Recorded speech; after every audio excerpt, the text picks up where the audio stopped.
Hello everyone.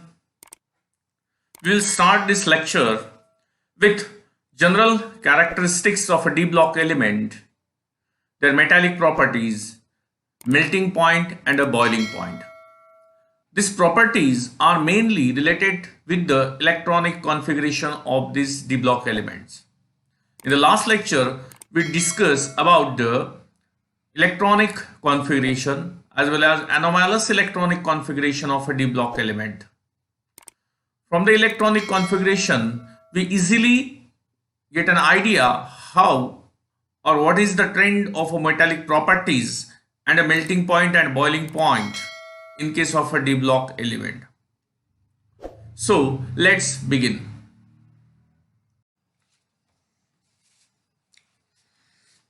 Here we start with the general characteristics of a transition element.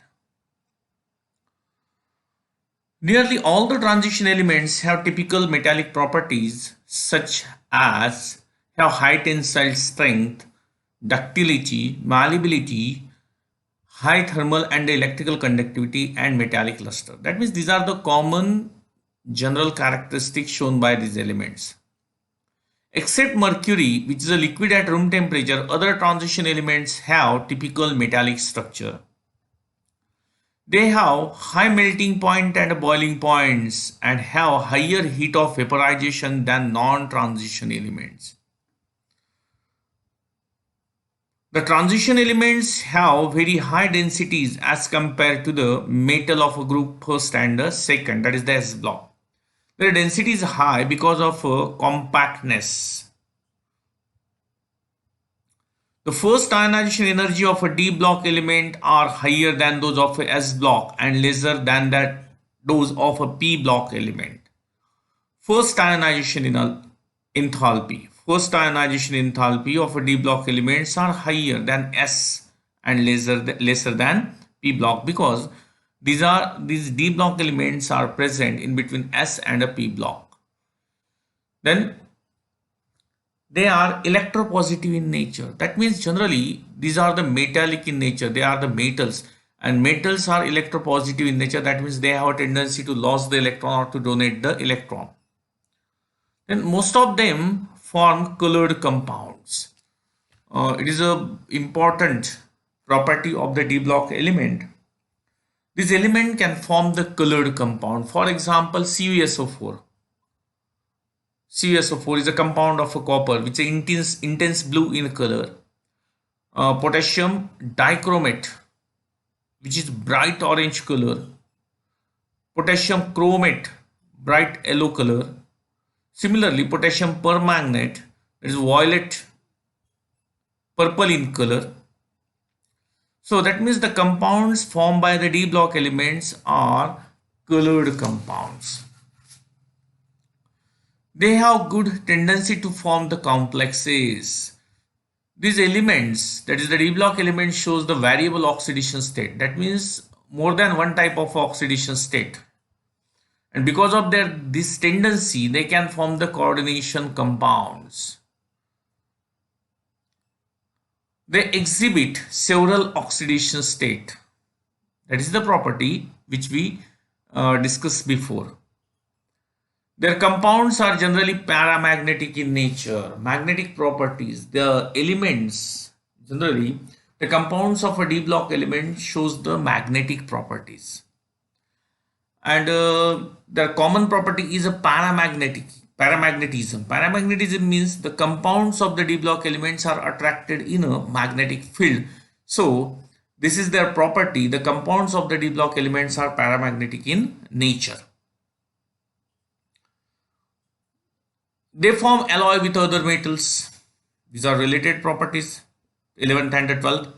They form alloys with other metals. They form alloys with other metals. For example, brass, bronze. These are the alloys. Then they form interstitial compound with the elements such as hydrogen, boron, carbon and nitrogen. Here hydrogen, boron, carbon and nitrogen, these are the atoms of these elements becomes a small in size. So they occupy the interstitial position, that is the vacant space present between the metal atoms of a D block. That space is called as the interstitial space or the interstitial void. And in that void, the small atoms of the hydrogen or boron or carbon or nitrogens get occupied. That interstitial space get occupied by them, and these compounds are called as the interstitial compound. For example, as we discuss in the solid state, the example of the interstitial compound is a stainless steel. Most of the transition metals such as manganese, nickel, cobalt, chromium, vanadium, platinum, etc. and their compounds have been used as a good catalyst. These metals as well as their compounds are used as a catalyst. For example, nickel is directly used as a catalyst in hydrogenation reaction. For example, in hardening of oil or the reduction of ethene into ethane, that is alkynes to alkane. Cobalt is also used as a catalyst. Then chromium, the compound of the chromium, well known, most important compound of the chromium is a K2Cr2O7, that is the potassium dichromate, which is used as a powerful oxidizing agent in a different medium. Like that, the oxide of a vanadium, V2O5, is also used as an oxidizing agent. Platinum is also used as a catalyst, and their compounds also, other compounds are also used as a catalyst.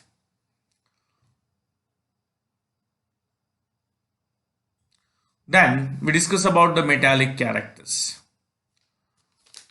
All the elements of a D block exhibit metallic characters, that means they are metallic in nature. Transition elements have relatively low ionization energies and have 1 or 2 electrons in their outermost shell. As a result of this, metallic bonds are formed. The unpaired n-1 d electron also result in the formation of metallic bond. Thus, in the formation of metallic bond, both ns, that is the electron present in s orbital, as well as the electron present in a d orbital participate in the formation of a metallic bond. Therefore, greater the number of unpaired d electrons, stronger is the bonding due to the overlapping of unpaired electrons between different metal atoms. As the number of unpaired electrons are increases, including s as well as the d orbital, the metallic characters are increases. That means the metallic bond between the atoms are increases, so it becomes a more harder and the metallic characters are more stronger. For example, chromium, molybdenum and tungsten have maximum number of unpaired d electrons and are therefore hard metals, whereas zinc, cadmium, Hg are not very hard metals due to absence of an unpaired electron. That means the metallic characters are due to the presence of unpaired electron in a d orbital. As the number of electron in a d orbitals are increases, then the metallic characters becomes stronger and stronger. Therefore, the three elements such as chromium, molybdenum and tungsten are harder metallic elements, while in case of zinc, Cd and the mercury, there is no unpaired electron in a d orbital because all the electrons get paired, and as they are at the end of the each series, therefore they are soft. They are the metals, but they are soft as compared to other d block elements. So because of their metallic nature, they are hard lustrous. They are hard and lustrous. They have their specific luster. Then malleable and ductile, they can be converted into the thin sheet and drawn into the thin wire, that is called as the malleability and the ductility.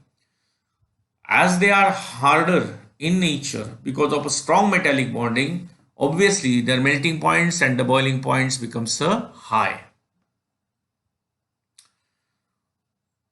They are metallic in nature, and metal consists the free electrons or the electrons in their last cell, so they show high thermal and electrical conductivity, which is a one of the characteristics of a metal.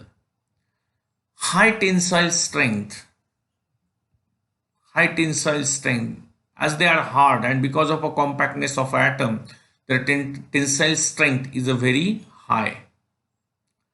Nearly all the transition metals have simple hexagonal close packed, that is the SCP, CCP or BCC lattice, which are the characteristics of a true metal. That means the elements which we called as a true metal, they show this type of a close packing lattices, that is the SCP, CCP and BCC.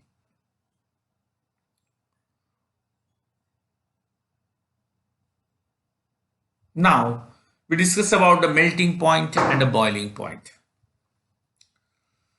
The metals of the second and the third series have greater enthalpies of atomization than the corresponding elements of a 3D series because they have much more frequent metal-metal bonding in their compound.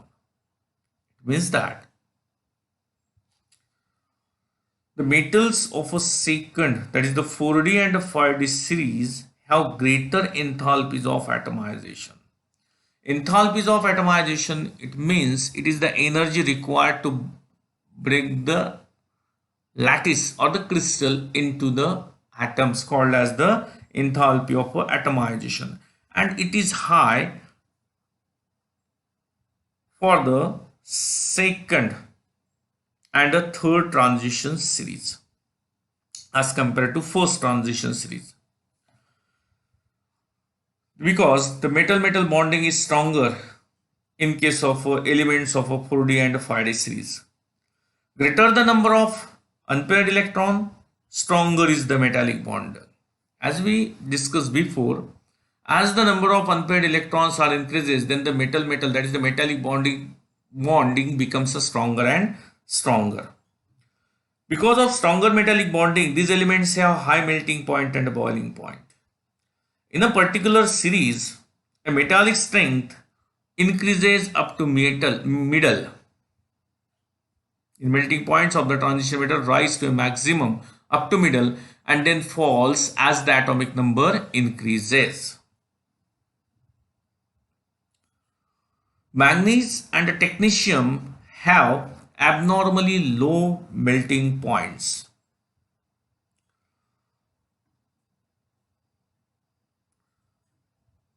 Here it is observed that the melting, it is a graph, these are the atomic numbers of the element of a third series, second series and the fourth series, that is from scandium to copper. That means the first and the last element is not given here. Titanium to copper, zirconium to silver, hafnium to gold. These are the melting points of three series: first, second and the third series. Here it is observed that melting points are increases up to the middle because the number of unpaired electrons are increases. That means tungsten, molybdenum and chromium.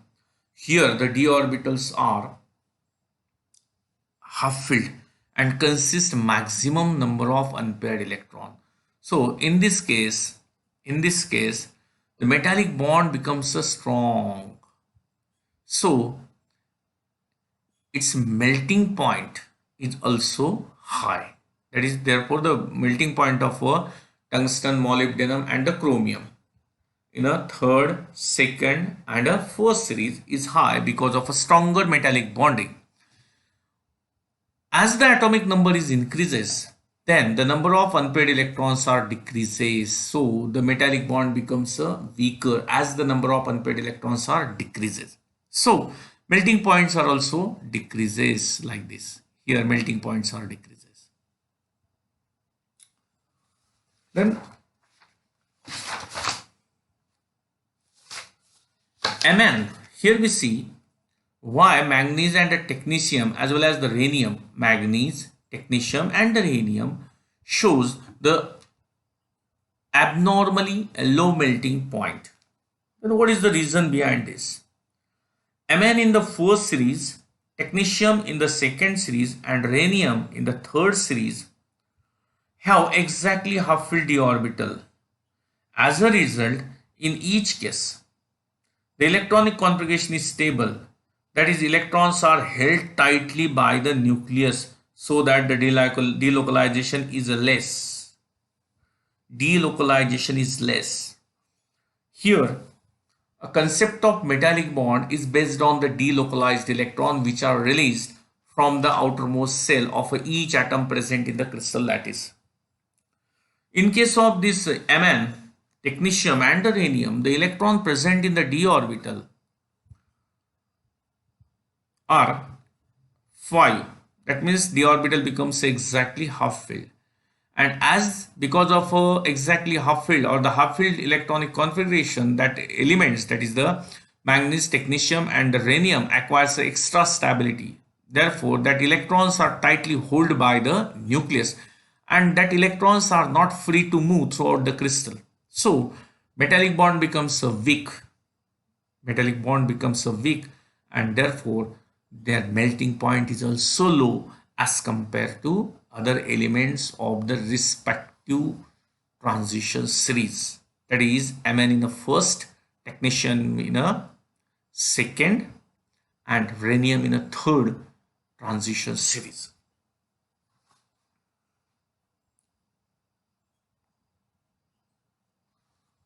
Here the reason is there. Again, same thing is there.